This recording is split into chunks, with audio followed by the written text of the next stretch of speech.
ወጣት ስንሆን ኤክስፐሪመንታል ኤጅ ነው አይደል?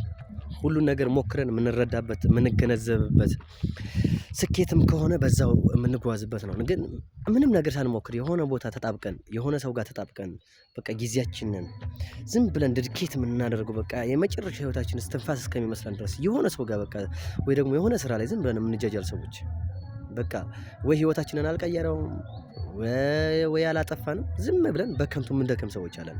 ሶ እሱ ወደ ምሬት ወደ አልሆነ ነገር ከማስገባት ባሻገር ምንም ነገር አንፈጥርም። ሶ ወጣት ነን ማለት 20ዎቹ ቤት ነን ማለት ደግሞ ሁሉን ነገር ኤክስፐሪመንት የምናደርግ የምንሞክርበት ነው። ፌል የምናደርግበት የሆነ ነገር ጌን የምናደርግበት ነው። ሶ ለምን እንፈራለን? በቃ ለምን ታሪክም አውሪ እንሆናለን? በ20 ዓመታችን ታሪክ ልናወራ አይገባም።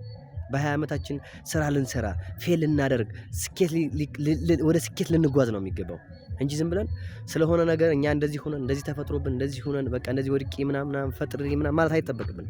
ምክንያቱም ኦልሬዲ እኮ በቃ 20 ቤት ነህ። 20 ቤት ማለት ደግሞ ሁሉን ነገር የምትሞክርበት ነው። ሶ ሞክረህ ያንተ የሚሆነው መርጠህ የምትይዝበት ሰዓት።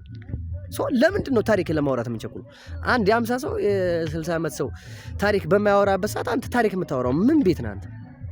ስለዚህ ታሪክ ለማውራት አንቸኩል። ስፔሻሊ በቃ መስራት ኤክስፐሪመንት ማድረግ መሞከር ከዛ ፓሽንን እዛው ላይ ታገኛለህ። ስፔሻሊ ተረድተህ አንደርስታንድ ማቹሪቲ በሆነ መንገድ ያንተን ችሎታህን ወይ ደግሞ ታለንትህን ፓሽንህን ማወቅ ይሄ የራሱ ስራ ይጠይቃል። እሱን ፈለፈለህ ማውጣት ካለ ባውጣ።